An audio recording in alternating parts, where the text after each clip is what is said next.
राधे राधे। हरे कृष्णा दोस्तों, अगर आपको हमारे चैनल पर ये कथाएं अच्छी लगती हैं तो वीडियो को लाइक और चैनल को सब्सक्राइब अवश्य कर दीजिएगा। अब सुनिए पुरुषोत्तम मास महात्म का आज का अध्याय। श्री नारायण बोले, हे नारद भगवान, पुरुषोत्तम के आगे जो शुभ वचन अधिमास ने कहे वह लोगों के कल्याण की इच्छा से हम कहते हैं, सावधान होकर सुनो। अधिमास बोला, हे नाथ, हे कृपानिधि, हे हरे, मुझसे जो भी बलवान है उन्होंने यह मलमास है ऐसा कहकर मुझ दीन को अपनी श्रेणी से निकाल दिया है। ऐसे यहाँ आए हुए मेरी आप रक्षा क्यों नहीं करते? प्रभु, अपने स्वामी देवता वाले मासादिकों द्वारा शुभ कर्म में वर्जित मुझ स्वामी रहित को देखते ही आपकी दयालुता कहाँ चली गई और आज भला ये कठोरता कैसे आ गई? हे प्रभु, हे भगवान, कंस रूपी अग्नि से जलती हुई वासुदेव की पत्नी अर्थात देवकी की रक्षा जैसे आपने की वैसे ही हे दीन वत्सल कहिए मुझ शरण में आए हुए कि आज आप रक्षा क्यों नहीं कर रहे? पहले ध्रुपद राजा की कन्या द्रौपदी थी कि दुशासन के दुख से जैसे आपने रक्षा की वैसे ही हे दीन दयाल कहिए मुझ शरण में आए हुए कि आज कैसे रक्षा नहीं करते? पशु और पक्षियों को पालने वालों और पशुपालकों की पत्नियों की जैसे पहले ब्रज में सरपत के वन में लगी हुई अग्नि से आपने रक्षा की वैसे ही हे दीन वत्सल कहिए मुझ शरण में आए हुए कि आज आप रक्षा क्यों नहीं करते? मगध देश के राजा जरासंध के बंधन से राजाओं की जैसे रक्षा की वैसे ही हे दीन वत्सल कहिए मुझ शरण में आए हुए कि आप कैसे रक्षा नहीं करते? आपने ग्रह के मुख से गजराज की झट से आकर कैसे रक्षा की? हे दीन वत्सल कहिए मुझ शरण में आए हुए कि आज रक्षा क्यों नहीं करते? श्री नारायण बोले, हे नारद, इस प्रकार भगवान को कहकर स्वामी रहित मलमास आंसू बहाता हुआ मुख लिए हुए जगपति के सामने मौन खड़ा रहा। उसको रोते देखते ही भगवान शीघ्र ही दयालु हो गए और पास में खड़े दीन मुख मलमास से इस प्रकार बोले, हे वत्स, क्यों इस समय अत्यंत दुख में डूबे हुए हो और ऐसा कौन बड़ा भारी दुख तुम्हारे मन में है? दुख में डूबते हुए तुझे हम बचाएंगे, बस तुम शोक मत करो। मेरी शरण में आया फिर शोक करने के योग कभी नहीं रहता। यहाँ आकर महादुखी नीच भी शोक नहीं करता। किस लिए तुम यहाँ आकर शोक में मन को दबाए हुए हो? जहाँ आने से ना शोक होता है, ना कभी बुढ़ापा आता है, ना मृत्यु का भय रहता है, किंतु नित्य आनंद ही आनंद रहा करता है। इस प्रकार के बैकुंठ में आकर तुम क्यों दुखी हो? तुमको यहाँ पर दुखी देखकर बैकुंठवासी भी बड़े विस्मय को प्राप्त हो रहे हैं। हे वत्स, तुम कहो, इस समय तुम मरने की क्यों इच्छा कर रहे हो? श्री नारायण बोले, हे नारद, इस प्रकार भगवान के वाक्यों को सुनकर बोझा लिए हुए आदमी जैसे बोझा रखकर सांस पर सांस लेता है उसी प्रकार सांस लेकर अधिमास मधुसूदन से बोला, हे भगवान, आप सर्वव्यापी हैं, आपसे कुछ भी छुपा नहीं है। आकाश की तरह आप विश्व में व्याप्त होकर बैठे हो। चर अचर में व्याप्त श्री विष्णु आप सभी के साक्षी हैं, विश्व भर को देखते हैं। विश्व की सन्निधि ने भी विकार शून्य आप में शास्त्र मर्यादा के अनुसार सब भूत स्थित हैं। हे जगन्नाथ, आपके बिना तो कुछ भी नहीं है। क्या आप मुझ अभाग्य के कष्ट को नहीं जानते हैं? फिर भी हे नाथ, मैं अपने दुख को कहता हूँ। जिस प्रकार मैं दुखों से घिरा हुआ हूँ वैसे ही दुखी को मैंने ना कहीं देखा है और ना सुना है। प्रभु क्षण निमेष मुहूर्त पक्ष मास दिन और रात सब अपने अपने स्वामियों के अधिकारों से सर्वदा बिना भय के प्रसन्न रहते हैं और मेरा ना कुछ नाम है, ना मेरा कोई अधिपति है और ना ही कोई मुझे आश्रय देने वाला है। इसलिए क्षणाधिक समस्त स्वामी वाले देवों ने सभी शुभ कार्यों में मेरा निरादर कर दिया है। ये मलमास सर्वदा त्याज्य है, अंधा है, गड्ढे में गिरने वाला है, ऐसा सब कहते हैं। प्रभु, इसी के कारण से मैं मरने की इच्छा करता हूँ। अब तो जीने की इच्छा बिल्कुल भी नहीं रही। निंदनीय जीवन से तो मरना ही उत्तम है। जो सदा जला करता है वह किस तरह भला सो सकता है? हे प्रभु, इससे अधिक मुझको और कुछ भी नहीं कहना। वेदों में आपकी इस तरह प्रसिद्धि है कि पुरुषोत्तम आप परोपकार प्रिय हैं और दूसरों के दुख को सहन भी नहीं करते। अब आप अपना धर्म समझकर जैसी इच्छा हो वैसा कीजिए। आप प्रभु और महान हैं। आपके सामने मुझ जैसे पामर को घड़ी घड़ी कुछ कहते रहना भी उचित नहीं है। मैं मरूंगा, अब नहीं जीऊंगा। ऐसा पुनः पुनः कहकर वह अधिमास हे ब्रह्मा के पुत्र चुप हो गया और एकाएक श्री विष्णु के निकट गिर गया। तब इस तरह अचानक गिरते हुए मलमास को देखकर भगवान की सभा के सभी लोग बड़े आश्चर्यचकित हो गए। श्री नारायण बोले, नारद, इस प्रकार कहने के बाद मौन हुए अधिमास के प्रति बहुत कृपा भार से प्रसन्न हुए भगवान श्री कृष्ण मेघ के समान गंभीर वाणी से चंद्रमा की किरणों की तरह उसे शांत करते हुए बोले। इतनी कथा बताकर श्री सूत जी महाराज नैमिषारण्य क्षेत्र में एकत्रित हुए। शौनाकदि ऋषियों से कहने लगे, हे विप्रो, वेद रूप रिद्धि के आश्रित नारायण का पापों के समूह रूप समुद्र को शोषण करने वाला बड़वान वल अग्नि से समान वचन सुनकर प्रसन्न हुए। नारद मुनि फिर से आदि पुरुष के वचनों को सुनने की इच्छा से बोले। देवर्षि नारद ने अधिमास के विषय में जो भी प्रश्न नारायण भगवान से पूछे उन सभी का विस्तार पूर्वक वर्णन आप सभी अगले अध्याय में सुनेंगे।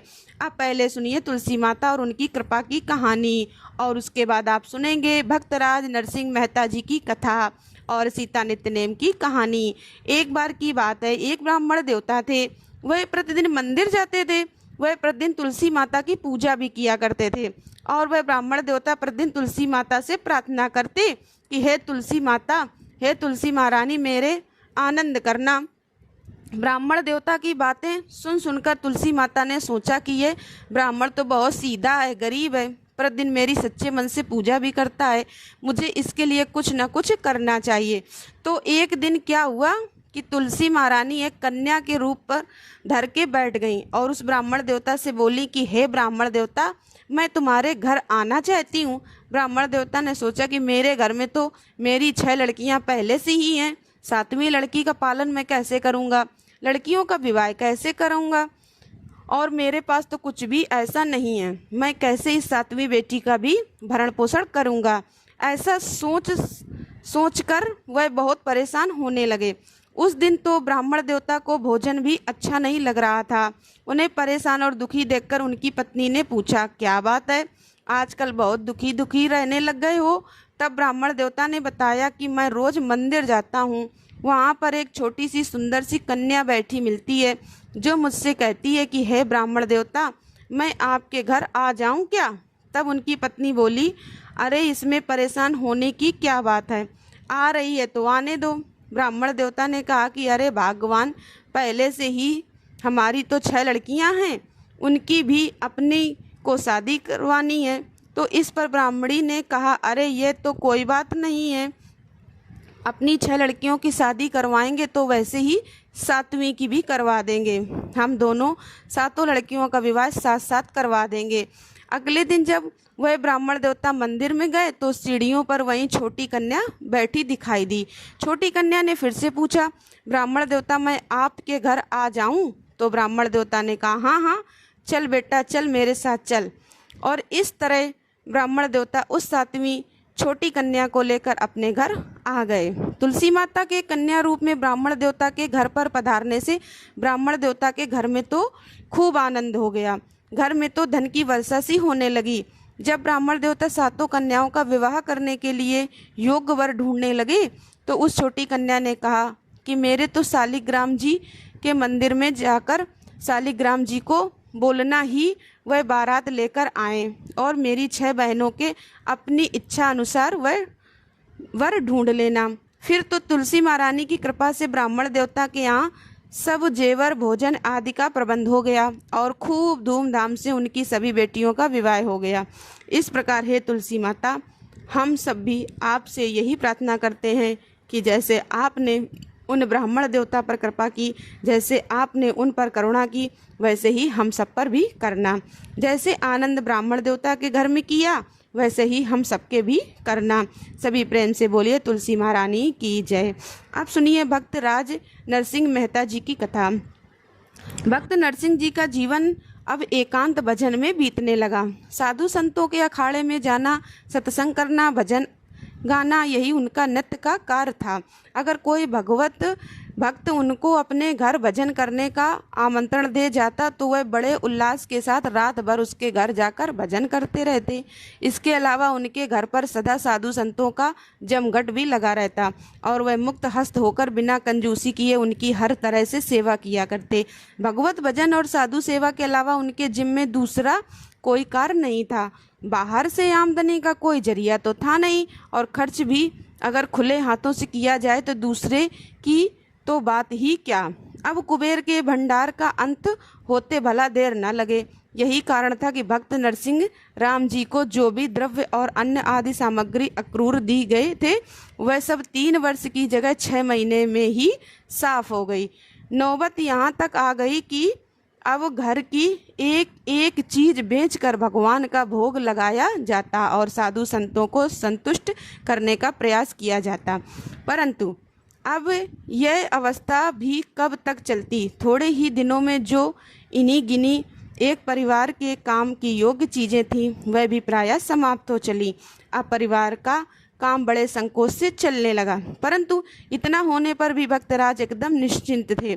घर का एक एक बर्तन, एक एक सामान वे बेचकर भगवान के भोग और साधु संतों की सेवा में लगा चुके थे। अब जब बिल्कुल खाली हो गए तब भी उन्हें कोई चिंता नहीं हुई। स्वप्न में भी वह चिंता कि उनके पास अब एक भी रुपया नहीं है उनके शांत मन को स्पर्श नहीं करती थी। वह कभी यह सोचकर परेशान नहीं होते थे कि अब कल क्या होगा। बस जैसे चलता था वैसे चलता था और वह अपने नित्य के भजन कीर्तन में मस्त थे। उन्हीं दिनों अब एक नई आफत उनके सिर आ गई। ऊना से श्री रंगधर मेहता के कुल पुरोहित कुंवर बाई जी को विदा कराकर ले जाने के लिए आ पहुँचे। उस दिन प्रातःकाल से ही भक्तराज जी किसी स्थान पर भजन करने के लिए गए थे। पुरोहित जी ने आकर प्रश्न किया कि मेहता जी कहाँ गए हैं? कहीं बाहर गए हैं? पधारिए महाराज, रसोई करते हुए माणिक बाई जी ने उत्तर दिया। अब पुरोहित जी ने घर के भीतर आकर अपना नाम, ठाम और आने का कारण विस्तार पूर्वक उनसे कह सुनाया। माणिक बाई जी ने आसन बिछा दिया और यथोचित आदर सत्कार किया। पुरोहित जी आसन पर विराजमान हो गए। माणिक बाई अपनी पुत्री की विदाई सुनकर मन ही मन सोचने लगी कि अब क्या होगा। भक्तराज जी तो दिनरा भक्ति में ही लीन रहते हैं, कोई कामकाज तो करते नहीं। जहाँ नित्य भोजन की ही चिंता लगी रहती है कि 2 समय का भोजन कैसे पाया जाए, वहाँ अब कुंवर बाई जी के दहेज का प्रबंध भला कैसे होगा। और अगर बिना दहेज अपनी पुत्री को विदा कर दूं तो फिर तो नाथ जाति में बड़ी निंदा होगी। थोड़ी देर के बाद मेहता जी घर वापस लौट आए। तब तक रसोई भी तैयार हो चुकी थी, केवल उनके ही आने की देर थी। आते ही उन्होंने पूछा, सती भोग में अब क्या देरी है? बस कुछ ही तो देर नहीं ला रही हूँ। ऐसा कहते हुए माणिक बाई भोग की सारी सामग्री एक थाल में परोसकर ले आईं। भक्तराज ने भक्तिपूर्वक भगवान को नैवेद्य समर्पित किया। इसके बाद स्वयं प्रसाद पाने की तैयारी करने लगे। उन्होंने पूछा, आज कोई साधु संत आए हैं या नहीं? माणिक बाई जी ने उत्तर दिया कि आज तो कोई साधु संत नहीं आए, एक अतिथि आए हैं। कहो अक्रूर जी तो नहीं आ गए? मेहता जी ने हंसते हुए कहा, नहीं, कुंवर बाई को लिवा ले जाने के लिए श्री रंगधर मेहता के पुरोहित जी आए हैं और मैं तो इसी चिंता में मड़ी हूँ कि पुत्री को विदा करने और दहेज आदि के लिए कम से कम इस समय रुपए 100 तो चाहिए, परंतु जहाँ एक भी नहीं वहाँ 100 की बात तो कैसे की जाए। इतना कहते हुए माणिक बाई ने एक लंबी सांस छोड़ी। भक्तराज पत्नी को चिंताकुल देखकर बड़ी शांति से उन्हें समझाने लगे। साध्वी, अरे मेरा करती हूँ, तू इतनी चिंता क्यों करती है? इन पुत्र पुत्री के लिए हम तो नाम के माता पिता हैं, वास्तविक पिता तो हम सबके वो श्रीपति भगवान ही हैं और वह सब तरह से समर्थ हैं। फिर भला हम क्यों व्यर्थ चिंता करें? उनको तो स्वयं ही चिंता होगी और उनकी जैसी रुचि होगी वैसा वह ठीक समय आने पर अपने आप ही प्रबंध कर देंगे। नाथ, कल तो पुत्री को भेजना होगा और आज तक उसे देने के लिए बस एक वस्त्र तक का तो ठिकाना नहीं है। परमात्मा कहाँ रहते हैं जो ऐन मौके पर कल आकर उसे सारी वस्तुएं दे जाएंगे। अरे जिसका नाम ठाम नहीं उसका विश्वास ही क्या। चिंता के मारे मणिकबाई की आंखों से आंसू बहने लगे। प्रिय, मैं और मेरा यह दो शब्द ही तो माया के रचे हुए जाल रूप है। यही तो सबके दुख का कारण है। संत, वैरागी, योगी, यति, सती और राजा से लेकर रंक तक प्राय संसार के सभी प्राणी उसी जाल से बंधकर ही तो 84 का चक्कर भोग रहे हैं। इसलिए अहंता ममता का त्याग ही संसार का सच्चा त्याग है। अब जो कुछ भी मैं तुमसे कह रहा हूँ उसे ध्यान से सुनो। हे मन, ममता को दूर कर परमात्मा का भजन कर। इस संसार में तेरी कौन वस्तु है इसका विचार कर। अरे मूर्ख, तू कौन है, कहाँ से आया है, किससे तेरा क्या संबंध है। तू बिना समझे मेरा मेरा क्यों कर रहा है। जिस देह का तू अनेक युक्तियों से जतन कर रहा है वह बिल्कुल भी स्थिर रहने वाला नहीं है। और जो तू लगातार धन का ध्यान कर रहा है वह तेरे अंतःकरण में बाधा स्वरूप है। समीप के पति को तू क्यों भूल गया। अहंकार के नशे में चूर होकर रेमन तू मोह निंद्रा में सो रहा है। इसलिए हेमंत तू अब जग जा। और नरसिंह राम को तो तेरी बड़ी भारी आशा है कि तू अच्छी भक्ति करेगा। भक्तराज ने एक पद में ये सब गाकर अपनी पत्नी को सुना दिया। एक पद उन्होंने बनाया जिसे सुना दिया, जिसका अर्थ यहाँ पर मैंने आपको बताया है। माणिकबाई की चिंता एक बार तो दूर हो गई और भगवान में श्रद्धा बढ़ जाने पर उनका चित्त भी प्रसन्न हो गया। फिर उन्होंने अतिथि और पति के लिए आसन लगाकर भोजन परोसा। मेहता जी पुरोहित जी के साथ बैठकर भोजन करने लगे। भोजन करते करते पुरोहित जी ने वार्तालाप शुरू किया। बोले कि मेहता जी, श्री रंगधर जी मेहता ने मुझे कुंवर बाई को लाने के लिए भेजा है और मैं उनका कुल पुरोहित हूँ। मैं कल ही यहाँ से विदा हो जाना चाहता हूँ। आप कृपा कर शीघ्रता करें। गुरु महाराज, इतनी जल्दी करने से काम कैसे चलेगा। अभी तक तो पुत्री के लिए एक नया वस्त्र भी तैयार नहीं किया है हमने। आपको तो 4 दिन ठहरना पड़ेगा।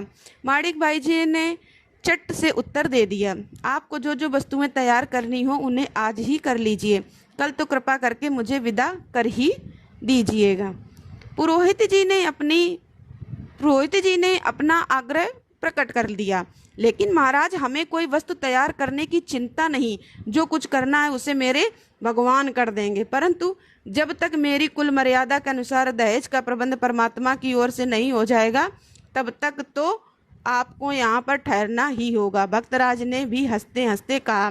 भक्तराज की यह बात उस समय पुरोहित जी की समझ में बिल्कुल नहीं आई। उन्होंने ये बात सुनकर बड़े आश्चर्य के साथ कहा, मेहता जी, आखिर आप कहना क्या चाहते हैं। मेरी तो कुछ भी समझ में नहीं आया। आपके परमात्मा कब तक आकर आपकी पुत्री के दहेज के लिए सामग्री यहाँ पहुँचा जाएंगे। ऐसी बातें ना तो कहीं सुनी गई ना देखी गई। मालूम नहीं क्यों आप इस तरह की अनहोनी बातें अपने मुंह से निकाल रहे हैं कि आपकी पुत्री का दहेज स्वयं भगवान आकर देंगे। तब नरसिंह जी समझाने लगे। बोले, पुरोहित महाराज, घबराइए नहीं। भगवान की माया तो अघटन घटना पटियसी कहलाती है। उसके लिए कुछ भी अनहोनी नहीं। आप श्रद्धा रखिए। द्वारकाधीश श्री कृष्ण बड़े भक्तवत्सल और दयालु हैं। जो कुछ करेंगे अच्छा ही करेंगे। नरसिंह जी ने बड़े विश्वास के साथ कहा। भक्तराज की ऐसी विचित्र बात भला उन साधारण से पुरोहित जी की समझ में कैसे आती। परंतु अब वह कर भी क्या सकते थे। आखिर नरसिंह राम उनके प्रिय यजमान श्री रंगधर मेहता जी के संबंधी थे। सहसा उनके विरुद्ध बड़ा व्यवहार कैसे करते। इसलिए उन्होंने उस समय चुप रहना ही उचित समझा। 2-3 दिन पुरोहित जी चुपचाप पड़े रहे। उन्होंने जाने का नाम नहीं लिया। परंतु उन्होंने इस बीच में भी देखा कि यह पति पत्नी कुछ कर भी नहीं रहे। कोई विशेष तैयारी नहीं कर रहे। अपनी पुत्री का दहेज तैयार नहीं कर रहे। तो भक्तराज भी निश्चिंत अपने भजन पूजन में लगे हुए थे, मानो कोई दूसरा कार्य उनके सामने ही ना हो। आखिरकार सभी लोगों को निश्चिंत देखकर और कोई तैयारी ना करते देखकर अंत में पुरोहित जी ने ही झुलझुलाकर कहा, मेहता जी, आज 3-4 दिन तो मुझे आपके घर बैठे हुए हो गए, परंतु आप तो बिल्कुल निश्चिंत होकर भजन पूजन में लगे हुए हैं और मुझसे यह कहा है कि तुम इंतजार करो। मैं अब और अधिक दिन नहीं ठहर सकता। दहेज का प्रबंध हो या ना हो, कल मैं कुंवर बाई को लेकर अवश्य ही यहाँ से विदा हो जाऊंगा। पुरोहित जी को इस प्रकार अनमना सा देखकर मणिक बाई ने भी अपने पति को समझाते हुए कहा, पुरोहित जी ठीक ही तो कह रहे हैं, आप बाद में सुखपूर्वक भजन करते रहिएगा। पुत्री के लिए आज ही वस्त्रादि दहेज की पूरी तैयारी करा दीजिए। अच्छा, जब तुम्हारी भी ऐसी ही इच्छा है तो आज ही मैं अपने नाथ का आह्वान करूंगा, देखें उनकी कैसी कृपा होती है। नरसिंह राम जी ने एकदम सहज भाव से कहा। संध्या समय भक्तराज कृष्ण मंदिर में पहुंच गए। साथ में अपनी पत्नी और पुत्र श्यामल दास जी को भी लेकर मंदिर में गए और भजन गाने लगे। राखो प्रभु लाज हमारी। कुछ देर बाद एवं एक नवदंपति मंदिर में आया और वह दंपति बोला कि हम लोग अपने एक मित्र के निर्देश पर यहाँ आए हैं। उन्होंने आपकी पुत्री के विवाह के लिए हमें उपहार देकर भेजा है। आप कृपा करके ये सब सामग्री ग्रहण करें और अपनी पुत्री को विदा कर दीजिए। इतना कहने के बाद वह दंपत्ति सारा सामान मणिक बाई के पास रखकर जैसे आया था उसी प्रकार चला गया। ऐसे चला गया कि कृतज्ञता प्रकट करने का उन्होंने कोई अवसर तक नहीं दिया। नरसिंह जी भजन में लीन थे। जब उन्होंने ये सब होने पर खड़े होकर देखा तो वह दंपत्ति कहीं दूर दूर तक दिखाई ही नहीं दिए। अब तो वे समझ गए कि यह मेरे प्रभु की कृपा हुई है। घर वापस आकर उन्होंने उसी दिन कन्या को विदा कर दिया। पग पग पर प्रभु की कृपा वर्षा होती देखकर नरसिंह जी का अनुराग उनके प्रति और बढ़ता गया। अब वे श्री कृष्ण के भजन में दिन गुजारने लगे। पुत्री की विवाह के पश्चात पुत्र के विवाह की चिंता भी मानिक बाई को सताने लगी। मानिक बाई ने सोचा कि अब लड़का भी विवाह योग्य होने को आया और हमारे घर में तो खाने का ठिकाना तक नहीं है। अब भला ऐसे गरीब दरिद्र के घर में अपनी पुत्री कौन देगा, और कुल परिवार के लोग भी प्रसन्न नहीं जो हमारी इस प्रकार में हमारी सहायता कर सकें। अरे वे तो कारण दिखाकर उल्टे बाधक हो सकते हैं। ऐसी स्थिति में हमारे पुत्र का विवाह होना तो बड़ा ही मुश्किल है। एक दिन उन्होंने अपनी यही चिंता अपने पति पर प्रकट की। पति ने कहा, प्रिय तुम क्यों व्यर्थ दुख करती हो? अरे चिंता छोड़ो, केवल श्री कृष्ण का ध्यान करो। सदा मन में केवल उन्हीं को रखो, किसी अन्य चिंता को नहीं। वो दयालु प्रभु अपने आप हमारे सारे कार्य यथा समय करते रहेंगे। वह स्वयं हमसे अधिक हमारे लिए चिंतित होंगे। और उन्हीं दिनों गुजरात के वर्णन नगर नामक शहर के रहने वाले मदन मेहता जी की पुत्री के लिए एक सुयोग वर की खोज चल रही थी। मदन मेहता एक प्रतिष्ठित नगर ग्रस्त थे और वह खुद राज्य के दीवान के पद पर थे और 8-10 लाख की संपत्ति भी उनके पास थी। उनकी रूपशील से युक्त पुत्री झूठी बाई, कहीं कहीं पर उनका नाम सुरसेना भी लिखा हुआ मिलता है, तो उनका विवाह भी होना था। वह भी विवाह के लायक हो गई थी। उन्होंने कई जगह सुख के वर की खोज की, लेकिन कहीं पर भी उनका मन नहीं जमा। अंत में कुल परिवार के लोगों को एकत्र करके उन्होंने पूछा कि पुत्री का विवाह कहाँ करना चाहिए। तब सभी लोगों ने राय दी कि आसपास तो आपके योग्य कोई भी ग्रस्त नहीं है। हाँ, जूनागढ़ में हमारी जाति के 700 घर बसते हैं। हो सकता है कि आपकी पुत्री के योग्य कोई वर वहाँ मिल जाए। सगे संबंधियों की सलाह के अनुसार मदन मेहता ने अपने कुल पुरोहित को एक सुंदर, सुशील, कुलीन और गुणवान वर्ग की खोज करने के लिए कुछ द्रव्य आदि और वाहन आदि देकर जूनागढ़ भेज दिया। मदन मेहता के एक सहपाठी मित्र सारंगधर जूनागढ़ में रहते थे, इसलिए उन्होंने उनके नाम एक पत्र भी पुरोहित जी को दे दिया। पुरोहित जी को सभी लोग दीक्षित नाम से पुकारा करते थे। जूनागढ़ के जिस मोहल्ले में नागर लोगों की घनी बस्ती थी, उसके बीच में एक चबूतरा बना हुआ था, जिस पर रोज शाम को बहुत से लोग बैठकर गपशप किया करते थे। उस दिन भी कुछ लोग बैठकर बातें कर रहे थे कि वहां दीक्षित जी का रथ आकर खड़ा हो गया और सभी लोगों का ध्यान उस ओर गया। तब दीक्षित जी ने पूछा, महोदय, क्या आप बता सकते हैं कि सारंगधर जी मेहता का घर कहाँ पर है? सारंगधर मेहता नागर जाति का एक प्रतिष्ठित ग्रस्त था। उस समय वह भी वहाँ पर था। तो उसने उत्तर दिया, कहिए महोदय, आप कहाँ से आ रहे हैं? क्या काम है? मुझे ही लोग सारंगधर कहते हैं। मदन मेहता को यह पता था कि जूनागढ़ में नागर ब्राह्मणों के नेता सारंगधर हैं और वे ही इस कार्य में मदद कर सकते हैं। उन्हें अपने यहाँ के योग्य लड़कों की जानकारी तो होगी ही, इसीलिए उन्होंने सारंगधर के नाम पर पत्र लिखते हुए लिखा था कि इस दिशा में मेरे कुल पुरोहित की मदद कर दीजिए। जूनागढ़ आकर कुल पुरोहित कई ब्राह्मण नगरों के घर गए, उनमें से उन्हें एक भी लड़का पसंद नहीं आया। कोई गूंगा, कोई बहरा, कोई तोतली जवान का और कुछ तो बज्रमूर्ख मिले। कुछ पुरोहित के नखरे देखकर अब सारंगधर नाराज हो गए। उसकी अयोग्यता प्रमाणित करने के लिए वे कुल पुरोहित को नरसिंह मेहता के घर ले आए। यहाँ का रहन सहन और श्यामल दास का रूप रंग देखकर कुल पुरोहित मुग्ध हो गया। बातचीत पक्की करके अब वे भावनगर लौट आए। यहाँ आकर उन्होंने मदन मेहता से कहा कि लड़का सर्वगुण संपन्न है, केवल गरीब है। मदन मेहता ने सोचा, गरीब है तो क्या हुआ, सर्वगुण संपन्न तो है। इस घटना के कुछ दिनों के बाद बदले की भावना से सारंगधर ने मदन मेहता को पत्र लिखा कि आपके कुल पुरोहित कितने योग्य हैं, इसकी जानकारी आपको हो जाएगी। उसने नरसी के पुत्र को आपकी लड़की के लिए चुना है। अरे नरसी तो भीख मंगा है, जातिचत वैरागियों के साथ रहता है, आपके सम्मान के लायक बिल्कुल नहीं। अच्छा होगा कि आप कहीं और अपने दामाद की तलाश करें। इस पत्र को पाकर मदन मेहता कुछ परेशान से हो गए। कुल पुरोहित के घटियापन से ये नाराज हो गए। बात पक्की हो गई थी, सहसा रिश्ता तोड़ना अशोभनीय होगा। इस तरह की अनेक बातें सोचने के बाद मदन मेहता ने अब नरसिंह जी को ही इस आशय से पत्र लिखा कि मान्यवर, आपके सुपुत्र चिरायु श्यामल दास के साथ मेरी पुत्री का विवाह अगले माह शुक्ल पंचमी को होना स्थिर हुआ है। कृपया मेरे सम्मान योग्य बारात लेकर आएं। अगर आप ऐसा करने में समर्थ न हो तो मैं अपनी लड़की का विवाह कहीं और करने के लिए बाध्य होऊंगा। नमस्कार, आपका मदन मेहता। इस पत्र को पाकर नरसिंह मेहता चिंतित हो उठे। अपने प्रभु का स्मरण करते हुए उन्होंने उस पत्र का उत्तर देते हुए कहा कि श्री कृष्ण की कृपा से ऐसा ही होगा। अब इधर जूनागढ़ के नागरों में यह बात बड़ी तेजी से फैल गई कि वन नगर के मदन मेहता की पुत्री के साथ नरसिंह राम जी के पुत्र का संबंध हो गया है। इस बात को सुनकर नरसिंह राम जी से द्वेष रखने वाले कितने ही नागर ब्राह्मणों को तो आप मानो जूड़ी आ गई। कहते हैं कि दुष्ट लोग अपनी नाक कटाकर भी दूसरे का सगुन बिगाड़ने का प्रयास करते हैं। जूनागढ़ के भी कुछ ब्राह्मणों ने इसी नीति के अनुसार नरसिंह जी के पुत्र के विवाह में विधि उपस्थित करने की ठानी।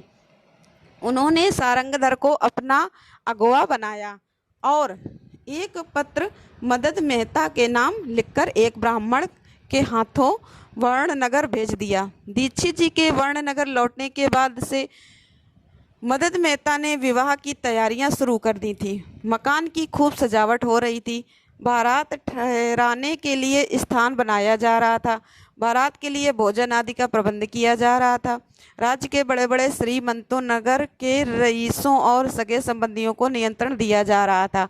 इकलौती पुत्री का विवाह खूब सज धज के साथ करने के विचार से सारा प्रबंध बड़ी सतर्कता के साथ हो रहा था।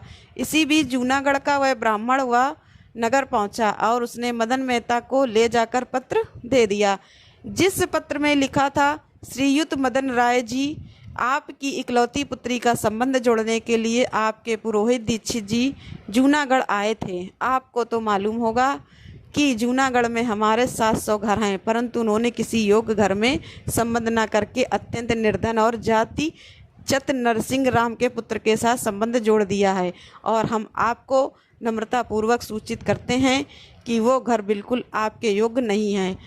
घर घर भीख मांगने वाला और जोगी वैरागियों का संग करने वाला मनुष्य भला बड़ नगर के दीवान का कैसे संबंधी हो सकता है। और उन्होंने आप अपना संत को तोड़कर वापस सुयोग्य वर्ग की खोज करें, जिसमें आपकी मर्यादा को बट्टा न लगे। आपका शुभ चिंतक सारंगधर जूनागढ़ के जाति मंडल की ओर से। अब तो इस पत्र को पढ़कर मदन मेहता बड़े विचार में पड़ गए। उन्होंने सोचा कि संबंध तो हो गया और विवाह का दिन भी निश्चित हो गया। विवाह की सारी तैयारियां हो गईं, चारों ओर आमंत्रण भी चला गया और इज्जत का मामला ठहरा। अब क्या किया जाए? अचानक उन्हें एक उपाय सूझा। उन्होंने सोचा कि क्यों ना एक पत्र जूनागढ़ ही भेज दें। उसके अनुकूल अगर नरसिंह राम आ गए तब तो विवाह करने में कोई हर्ज ही नहीं, और अगर वह वैसा प्रबंध नहीं कर सकेंगे तो तब आप ही खुद नहीं आवेंगे। दोनों ही दशाओं में मेरी प्रतिष्ठा सुरक्षित रहेगी। तो उन्होंने तुरंत एक पत्र लिखकर एक ब्राह्मण के हाथ नरसिंह राम के पास जूनागढ़ भेज दिया। उस पत्र में लिखा था, सिद्धि श्री अनेक शुभोपमा योग श्रीयुत नरसिंह राम जी मेहता को वर्णनगर से मदन मेहता का अनेक नमस्कार पहुँचे। आगे निवेदन है कि आपके सुपुत्र श्री श्यामल दास के साथ मेरी पुत्री जूठी बाई का शुभ विवाह सुबत मिति माघ शुक्ला पंचमी को होना निश्चित हुआ है।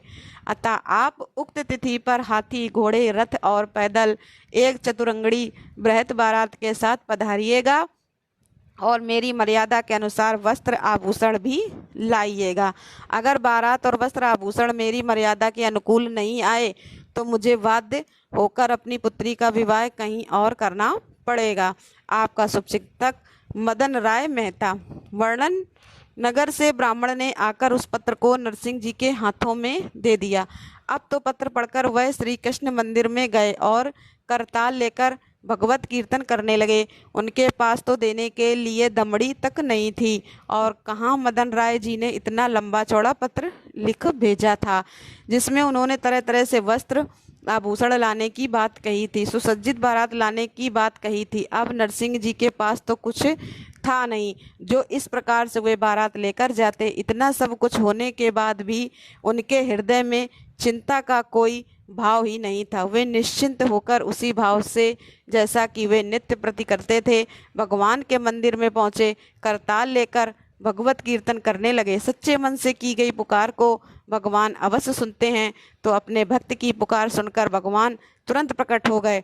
उन्होंने अमृतमयी वाणी से कहा, वत्स तुझे मेरा आह्वान क्यों करना पड़ा। भक्तराज गदगद होकर प्रभु के चरणों में लौट गए। फिर उठकर उन्होंने प्रभु के हाथों में वह पत्र दे दिया, जिसे पढ़कर भगवान ने कहा, वत्स तुम किसी तरह की चिंता मत करो। मैं जानता हूँ यह सब जूनागढ़ के ब्राह्मणों की करतूत है। मैं स्वयं अपने कुल परिवार सहित नागरों का वेश धारण कर सारी सामग्री के साथ बारात में उपस्थित होऊंगा और तुम्हारा कार्य संपन्न कराऊंगा। इतना कहकर भगवान तुरंत अंतर्ध्याय हो गए। धन्य है ऐसी भक्त वत्सला। नरसिंह जी ने वर्णनगर के ब्राह्मण का उचित सत्कार करके उसकी विदाई कर दी और खुद निश्चित होकर भजन पूजन करने लगे। माघ शुक्ल प्रतिपदा के दिन वह सिर पर चंदन लगाकर हाथ में करताल लेकर 10-5 साधुओं के साथ पुत्र का विवाह करने के लिए जूनागढ़ से चल पड़े। इस विचित्र बारात को देखकर माणिक बाई ने पति से कहा, स्वामिन कहीं यही सामग्री लेकर आप एक दीवान के घर जाएंगे, कहीं अपमानित होकर बड़े नगर से पुत्र का विवाह करने के बदले ज्यों का त्यों खाली हाथ वापस ना आना पड़े। मेहता जी ने बड़े सरल ढंग से उत्तर दिया, प्रिय तुम बहुत जल्दी अधीर हो जाती हो। अरे जब मैंने मान लिया है कि यह पुत्र मेरा है ही नहीं, तब भला मेरा अपमान कैसे, और इसकी चिंता मैं क्यों करूं। जिसका यह पुत्र है वह खुद ही सारा प्रबंध करेंगे और अपमान से बचने की चिंता वही करेंगे। तुम निश्चिंत रहो। उधर जूनागढ़ के नगर ब्राह्मणों ने जब इस अनोखी बारात को देखा तो उनके आनंद का ठिकाना नहीं रहा, क्योंकि मदन राय जी द्वारा लिखे गए पत्र के अनुसार उस बारात में ना तो चतुरंगड़ी बृहत बारात थी, ना कोई सुसज्जित था, ना हाथी घोड़े थे, ना गाजे बाजे थे, बल्कि नरसिंह जी बड़े साधारण वेश में सिर पर चंदन लगाकर और भजन कीर्तन करते हुए चल रहे थे, और साथ में उनके बारात के नाम पर 10-5 साधु ही थे। तो अब उन द्रोही ब्राह्मणों ने जो नरसिंह जी का अहित चाहते थे, इस अनोखी बारात को देखा तो वे बड़े प्रसन्न हुए। उन्होंने सोचा कि अब तो अपना काम बन जाएगा।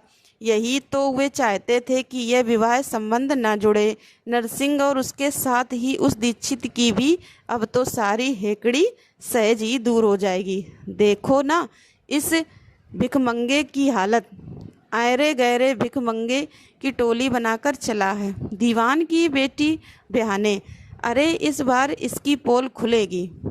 वर्णनगर में जब लोग लंगोटी और करताल भी छीन कर इसकी पूजा करेंगे ना, तब यह सदा के लिए कीर्तन भूल जाएगा और हम लोग भी सुख की नींद सोएंगे। परंतु भक्तराज को काहे की चिंता, वो तो बस कीर्तन करते हुए चले जा रहे थे। कुछ दूर जाने के बाद उन्होंने देखा कि एक बहुत बड़ी बारात डेरा तंबू डाले पड़ी है। पास आकर उन्होंने स्वयं भगवान को ग्रस्त रूप में देखा और उन्हें भक्तिपूर्वक प्रणाम किया। फिर भक्तराज ने प्रेम भरे स्वर में भगवान से कहा, भगवान आप मेरे लिए इतना व्रत स्वरूप धारण करेंगे और मेरा कार्य संपन्न कराएंगे, इसकी तो मैं कल्पना भी नहीं कर सकता था। भगवान बोले, बस इसमें आश्चर्य की कौन सी बात है, मैं तो सदा भक्तों के अधीन रहता हूँ। भक्त जिस भाव से मुझे भजता है मैं उसी के अनुरूप अपना स्वरूप धारण कर लेता हूँ। वत्स, मैं तो तुम्हारे आने की ही प्रतीक्षा कर रहा था। मेरे रहते तुम्हें भला किस चीज़ की कमी है? लो ये पोशाक तुम अपने लड़के को पहना दो और ये सारे लोग तुम्हारे बाराती हैं। अब तुम शांत के साथ जाओ। कृपा सिंधु की ऐसी बातें सुनकर नरसिंह जी आत्मविभोर हो गए। तुरंत चरण स्पर्श कर पागलों की तरह श्री कृष्ण नाम जपते हुए नृत्य करने लगे। बारात का रंग रूप देखकर मदन मेहता के तो होश उड़ गए। उस वक्त अगर सारंगधर मिल जाता तो उसका गला दबा देते।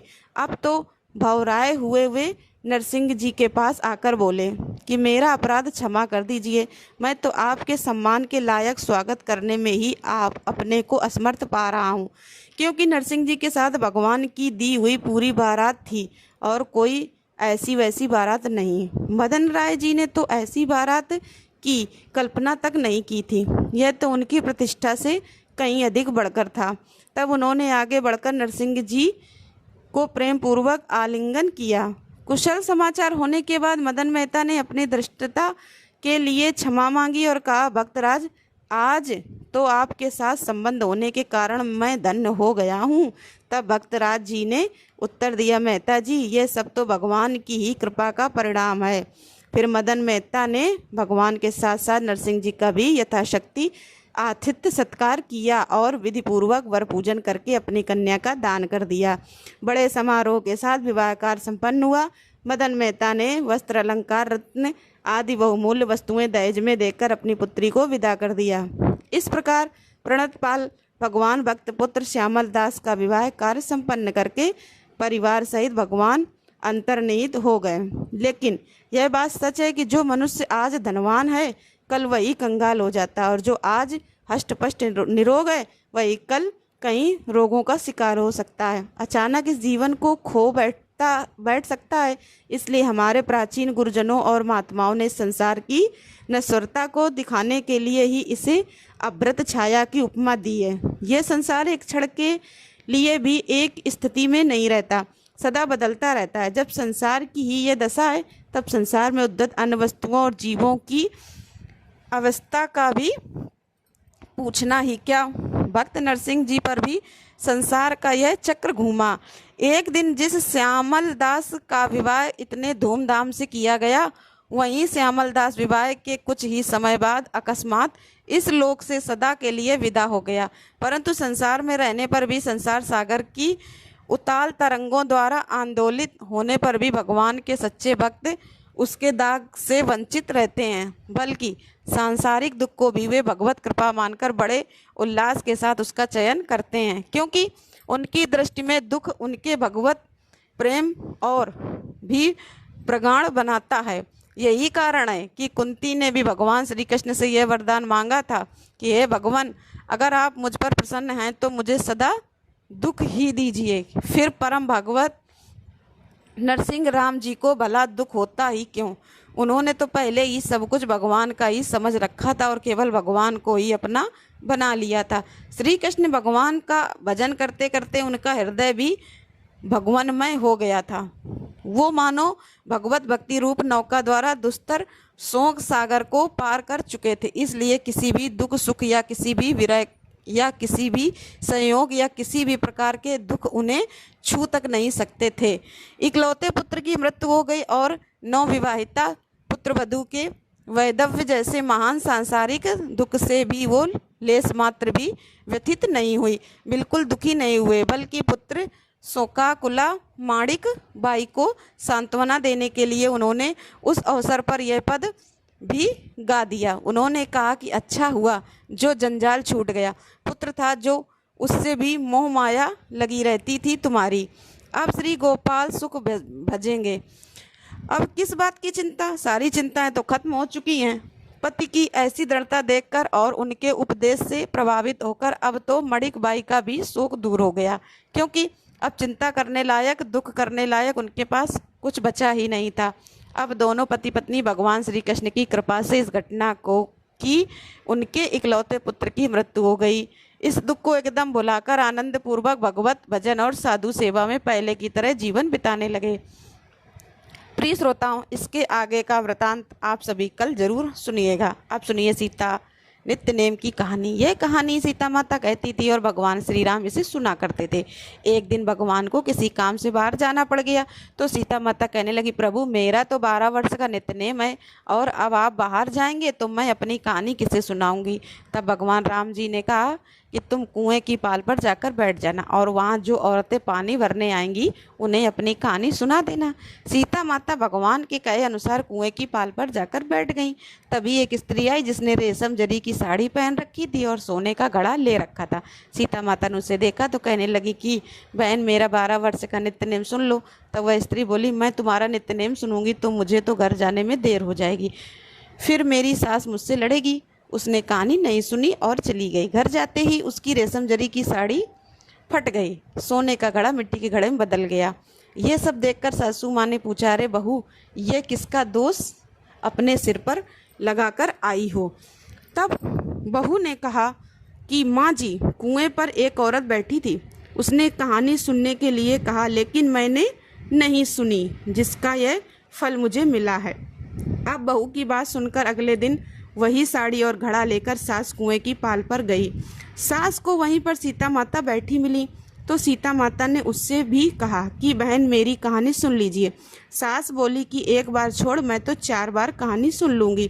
तब सीता माता ने कहना शुरू किया, राम आए लक्ष्मण आए, देश के पुजारी आए, नित्य नेम का नेम लाए, आओ राम बैठो राम, तपी रसोई जीमो राम, माखन मिश्री खाओ राम, दूध बतासा पियो राम, सूत के पल का मोठो राम, साल दुसाला पोठो राम, साल दुसाला ओढ़ो राम, जब बोलूं जब राम ही राम, राम सवारे सबके काम, खाली घर भंडार भरेंगे, सबका बेड़ा पार करेंगे, श्री राम जय जय राम। सास बोली कि बहन कहानी तो बहुत अच्छी लगी। कहानी सुनकर सास घर चली गई और उसकी यह साड़ी फिर से रेशम जरी की बन गई और मिट्टी का घड़ा भी सोने के घड़े में बदल गया। ये सब देखकर बहू बोली, माँ जी आपने ये सब कैसे किया। सास ने कहा, बहू तू तो दोष लगा के आई थी और मैं अब सब दोष उतार कर आ रही हूँ। बहू ने हैरान होकर फिर पूछा कि तो माँ जी वह कुएं वाली स्त्री कौन है। सास बोली, वे तो साक्षात सीता माता थी, वे पुराने से नया कर देती, खाली घर में भंडार भर देती, वह लक्ष्मी जी का वास घर में कर देती हैं, व्यक्ति की जो भी इच्छा उसे पूरा कर देती हैं।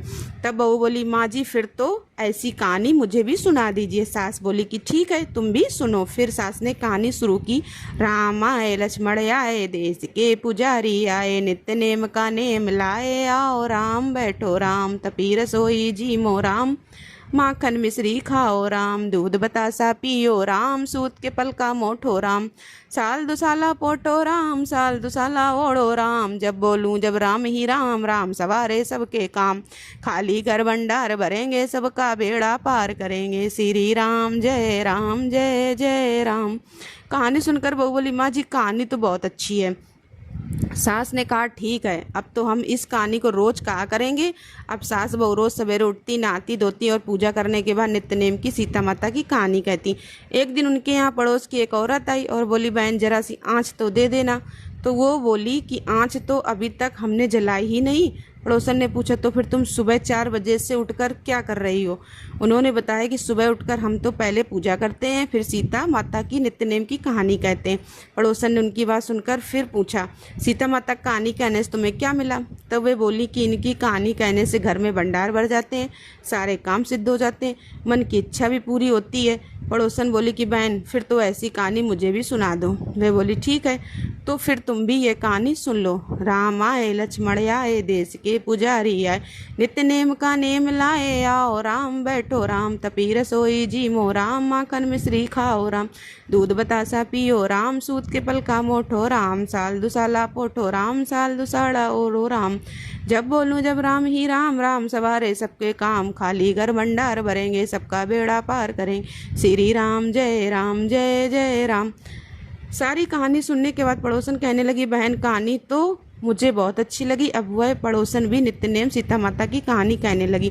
कहानी कहने सीता माता ने पड़ोसन के भी भंडार भर दिए। अब तो पूरे मोहल्ले में नित्य नेम की कथा चल पड़ी और हर किसी की मनोकामना सीता माता की कृपा से पूरी होने लगी। हे सीता माता, जानकी माता, जैसे आपने उनके भंडार भरे वैसे ही हम सबके भी भरना। कहानी कहने वाले के, सुनने वाले के और हुंकार भरने वाले के भी भंडार भरना। सभी प्रेम से बोलिए सीता माता की जय। बंसी शोभित कर मधुर नील जलद तन श्याम, अरुण अधर जनु बिंबा फल नयन कमल अभिराम, पूर्ण चंद अरविंद मुख पीतांबर शुभ साज, जय मन मोहन मदन छवि कृष्ण चंद्र महाराज, जय यदुनंदन जय जगवंदन जय वासुदेव देवकी नंदन, जय यशोदा सुत नंद दुलारे, जय प्रभु भक्तन के द्रग तारे, जय नट नागर नागन थैया कृष्ण कन्हैया देनु चरैया, पुनि नक पर प्रभु गिरिवर धारो, आओ दीनन कष्ट निवारो, बंसी मधुर अधर धर तेरी, होवे वे पूर्ण मनोरथ मेरी, आओ हरि पूर्णिमा माखन चाखो, आज लाज भारत की राखो, गोल कपोल चबुक अरुणारे, मृदु मुस्कान मोहिनी डारे, रंजित राजव नयन विशाला, मोर मुकुट वैजंती माला, कुंडल श्रवण पीठ पत चाछे, कटी कणिका का छन का छे नील, जलज सुंदर तन सोए, छविलक सुर नर मुनि मन मोहे, मस्तक तिलक अलक घुंघराले, आओ कृष्ण बांसुरी वाले, कर पै पान भूपूत नहीं तार्यो, अका बका कागा सुर मार्यो, मधुबन जलत अग्नि जब ज्वाला, भय शीतल लखित नंद लाला, सुरपति जब ब्रज चढ़ो रसाई, मसूर धारवारी बरसाई, लगत लगत ब्रज चहन बहायो, गोवर्धन नक धारी बचायो, लख यदा मन भ्रम अधिकाई, मुखम मय चौदय भुवन दिखाई, दुष्ट कंस अति अधम मचाई, कोटि कमल जब फूल मंगायो, नाथी काल यही तब तुम लीने, चरण चिन्ह के निर्भय करी गोपिन संग रास विलासा, सबकी पूर्ण करी अभिलाषा, केतिक महा असुर संग हार्यो, कंसय के से पकड़ दे मार्यो, मात पिता की बंदी छुड़ाई, उगर सेन कह राज दिलाई, मैं से मृतक छह सुत लायो, मातु देव की शोक मिटायो, भौमा सुरमुर दैत्य संगारो, लायट दस सहस कुमारो, देवी नहीं तृण चीर संघारा, जरा सिंधु राक्षस कह मारा, असुर बकासुर आदि के मारो, भक्तन के तब कष्ट निवार्यो, दीन सुदामा के दुख टारो, तंदुल तीन मूठ मुख डार्यो, प्रेम के साग विदुर घर मांगे, दुर्योधन के मेवा त्यागे, लख प्रेम की महिमा भारी, ऐसे श्याम दीन हितकारी, भारत के पारत रत हाके, के लिए चक्र कर नहीं बलता, निज गीत के ज्ञान सुनाए, भक्तन हृदय सुधा बरसाए, मीरा थी ऐसी मतवाली, बिस पी गई बजा कर ताली, राणा भेजा सांप पिटारी, सालिग्राम बने बनवारी, निज माया तुम विदय दिखायो, उड़ते संशय सकल मिटायो, तब सत निंदा करी तत्काला, जीवन मुक्त भयो शिशुपाला, जब ही द्रौपदी टेरर लगाई, दीनानाथ लाजे अब जाई, तुरतय वसन बने नंद लाला, बड़े चीर भय अर मुँह काला, असनाथ के नाथ कन्हैया, डूबत भंवर बचावत नैया, सुंदर दास आस उधारी, दया दृष्ट की जय बनवारी, नाथ सकल मम कुमत निवारो, क्षमो बेगी अपराध हमारो, खोलो पट अब दर्शन दीजिए, बोलो कृष्ण कन्हैया की जय, बोलो कृष्ण कन्हैया की जय, बोलो कृष्ण कन्हैया की जय, बोलो कृष्ण कन्हैया की जय। पाठ करे की जय, बोलो कृष्ण कन्हैया की जय। यह चालीसा कृष्ण का पाठ करे, उधार अष्ट सिद्धि नवनिधि फल लहे पदार्थ चार। बोलो श्री कृष्ण भगवान की जय।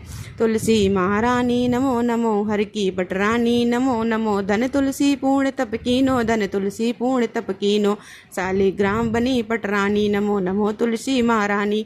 नमो नमो जाके पत्र मंजरी कोमल, जाके पत्र मंजरी कोमल। श्रीपति कमल चरण लपटानी नमो नमो तुलसी महारानी। नमो नमो धूप दीप नैवेद्य आरती, धूप दीप नैवेद्य आरती।